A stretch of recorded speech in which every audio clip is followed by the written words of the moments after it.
Yes. And I want each and every single one of you guys to repeat after me. And everything I say to you, I want you guys to mean it and have it come from the heart. I am loved. I am loved. I am beautiful. I am beautiful. I am worthy. I am worthy. I am grateful. I am grateful. I am blessed. I am blessed. I can do anything I put my mind to. I can do anything I put my mind to. I am more. I am more. Are you guys gonna have a seat?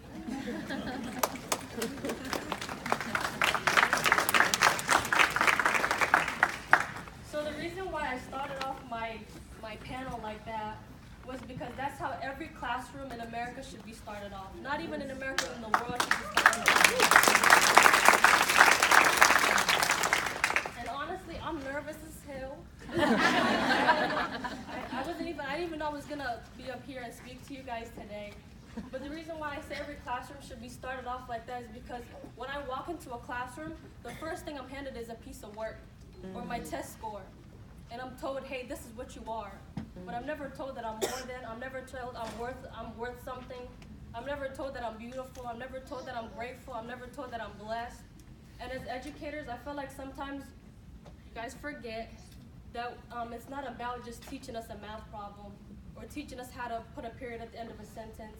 Sometimes as students, we're dealing so much in our homes and within our families and with our friends that we don't have the time or the motivation to focus on this paper that's right in front of us. And for me, all throughout my education, I've had a teacher tell me, hey, you failed this test. Hey, do you even write this paper? Are you even capable of passing this test? Why didn't you show up to class? But never once have I been told, hey, you can do this. You're worth something. You're grateful. You're humble. You're gonna go to college. You're gonna be somebody. You're destined for something great. And I feel like that's something that we forget. And things like those sentences were never something that I was told in my home. My mom never told me that. My father never told me that because they were all battling their own war. They were all battling something that they couldn't, have the space or the love within themselves to spread more love. And as teachers, it's not always about, hey, let me teach this math problem. Hey, let me do this, let me do that. And it's about sometimes serving your students and understanding that we are going through stuff. And for me, my senior year in high school was the toughest year for me. And it got to points where I was literally hurt and wanted to not even live no more. Where a 17-year-old was praying that, dang, I don't have the courage to commit suicide, but I wish God that he hits me by a car this morning. That's what I was wishing for.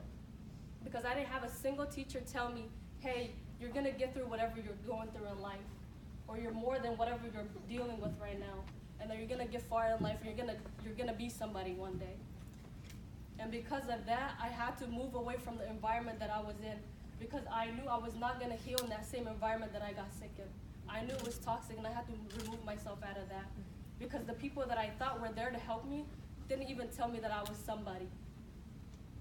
And so my first year of college, I went all the way to Nashville.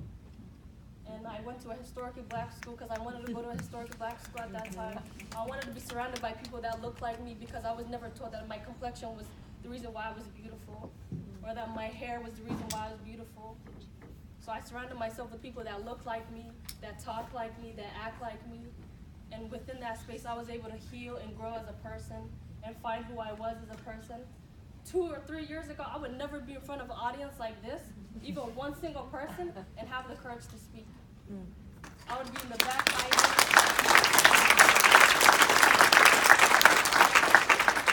I would be in the back hiding. I can't do it. I won't do it.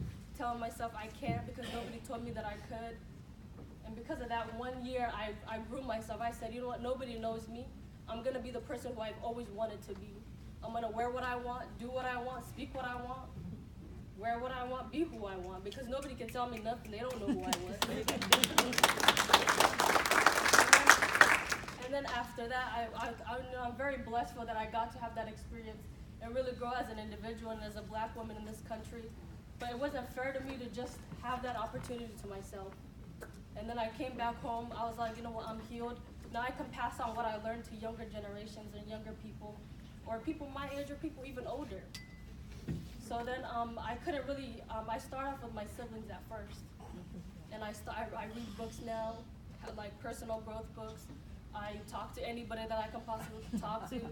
I've even found the courage to change my major and realized that maybe a doctor was never what I wanted to do, that I was living somebody else's dream.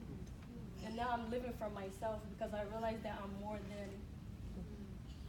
And I start off with my little siblings, and then a couple of days ago, one of my little sisters said, "Oh my God, why is it that we know what LOL means or WYD, but we don't know what CEO means?" And it's like, what are we really teaching our students in our classrooms?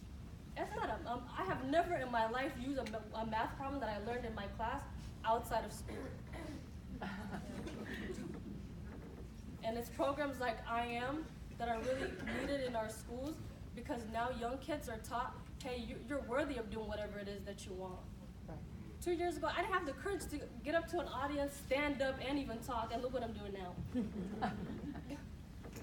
But it's programs like this that really that students need, and it's reinforcing in our students that even if it's one little student, step them aside and say, hey, you can do this math problem, or you can do this, you can do that, or you're beautiful, or even complimenting their shoes or their hair, because that's something that we know we're not hearing at home. But that's all.